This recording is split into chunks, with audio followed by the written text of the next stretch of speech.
Alright guys, I figured I'd talk some hay numbers today. Like I said, there's close to 2,000 bales here. There's some over here. This is actually sold already. It's just waiting to be picked up. But selling, I had a couple questions about what I do with my hay. I don't take it to an auction. For the most part, it is private sale. And like I had said before, it's a very slow process selling hay privately. You advertise it and you gotta wait for somebody that needs some. And if you're lucky, they come to look at it and then come out and load them up. And usually it's only, I don't know, you sell between, I think the most I ever sold in one shot was 200 bales. So it's a slow process, I will say that. If it's a case where you really need the money right away, you'd probably be better off going to an auction. But then again, at an auction, just about anything can happen. You might get $2 a bale or $1 a bale, worst case scenario, and it might be half decent hay. It just all depends on who's there. So I have no problem selling it privately, stored in the barn, usually around, I don't know, January, February. Excuse me. January, February is when you start getting the phone calls. A lot of people that bought hay, they realize they didn't buy enough. They're looking for some more. I do like selling hay in the wintertime. It's a lot nicer loading hay and handling the hay when it's cooler out. So yeah, it's something I do private sale. I advertise in a couple different places. Like I said in one of my previous videos, I think it was hay vultures.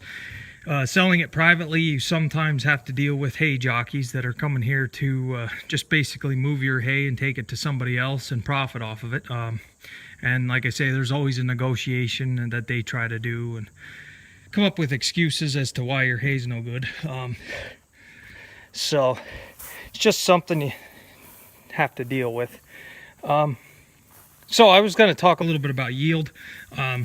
This year with the rain we had, now I don't know how it compares to other years, but it's averaging about 100 bales to the acre.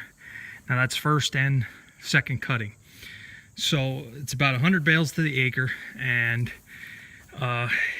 I don't know, this is where it's hard to estimate. If you're figuring on 50-pound bales times 100, you got 5,000 pounds to the acre, or 2.5 tons to the acre. But that's not a number that you can rely on or really trust, because the bale weights vary pretty significantly. Well, maybe not significantly, but if you have one bale that's 50 pound, you got one that's 40 pound, and then that 10 pounds adds up over time if they're smaller. You know what I'm talking about. But so this year it's been about 100 pounds to the acre for first and second cut. Now, like I said, if we get the weather, I do intend on making third cut, and that'll play into it, but I'm not expecting a huge yield out of third cutting.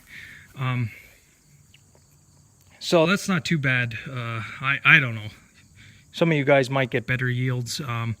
Like I say, the hay fields that I'm working with are fairly old. They've been in hay for I don't know how many years. You're talking maybe 20 or more years that these have been a hay field, that they haven't been rotated. For next year, I want to try to get on a better fertilizer plan for some of them. It did get nitrogen put on in the spring. I put 20 pound on to the acre of liquid nitrogen that I sprayed on in the early spring. Next year I want to change that. I only want to put 10 gallon on in the spring, make first cutting, and then try to get 10 more gallon on for second cut to help push second cutting along. I think I'd be a little bit better off with the soils I have to do a split nitrogen application.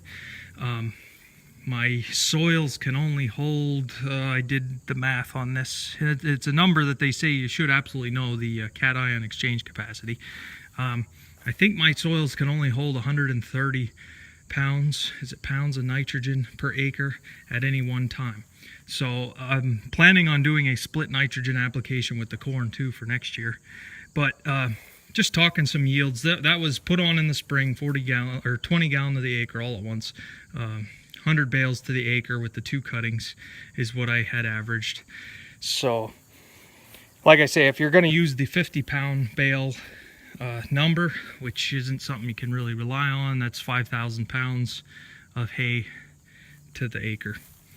So it's like I say, it's by no means accurate.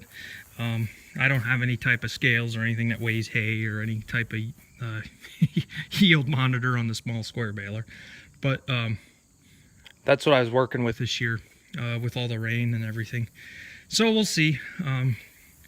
By next year, I really like to crunch numbers. I really like to talk numbers. I like to compare from one year to the next, and data is a very important tool. Especially if next year, if we get less rain and I have a better fertilizer program and I can get more to the acre. Probably when I figure out what I want to do with these hay strips, and I have to have some of them because they're basically just contour strips to help hold the ground on the hill. So you're going to have some hay all the time. You're never going to get away from no hay, even with the no-till. So as soon as I figure out what I want to do, the ideal thing, I think, I don't know if any of you guys had any luck with this, but I'd really like to consider getting somebody with a no-till drill and getting some new seed in some of these hay strips. So I don't know how well that works. I'm just talking orchard grass. So there's some spots that need to be woken up. I'm going to try to do that a little bit with fertilizer. I don't really need the yield map or satellite imagery to know where the thin spots are. I can pretty well tell with hay. So yeah, that's just an overview of what the hay did this year. Like I said, I did sell some out of here already. I have a pile over there. There's about 100 bales that are sold. It is a slow process selling hay privately. I will say that, and there's a lot of hay available right now. Everybody is selling hay. There's a lot of ads that I saw already, and the prices range wildly. But it's kind of the thing, you just hold out till the middle of winter, and I always find anyway that people are looking for hay in the wintertime. It's just hay and selling hay in the wintertime seem to go hand in hand for me anyway. So I'd like to get some of this out of here by then so I can fill it up again next year. So like I say, it is a very slow process. I had somebody come the other day, they wanted 2 bales. So till you're wait around for them to show up and load 2 bales, get paid for 2 bales. But that's just what it is. It's how it goes. It's slow. You have to kind of be patient. It's not something I just worry about harvesting and hauling away right away. And like I say, I'm by no means an expert on haymaking whatsoever, and I don't claim to be. And this year I had plenty of doubts about how I'm making hay with 36 inches of rain since January. So when you have to ted the fields around 5 and 6 times because it just keeps raining on it, it's not fun at all. So yeah, that's small square bales. I'm not a fan at all, but it's kind of how I'm set up here. So, and I'm being patient as far as what the future might bring if I want to get a round baler or something like that. Whatever it is, it is. But the bottom line is it has to be profitable. You can't lose any money. I mean, it's just the way it is. You don't want to lose money. You can't lose money. If you lose money constantly, you're not in business.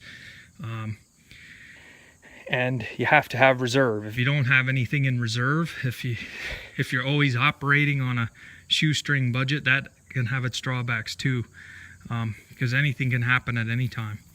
So yeah, just a little talk here on hay and what I do with my hay and some of the average yields that I saw this year. Hoping to do better next year. It's always something you try to strive for, is improving every single year.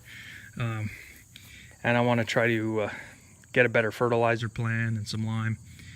But that's what it did this year. So I appreciate you guys for watching.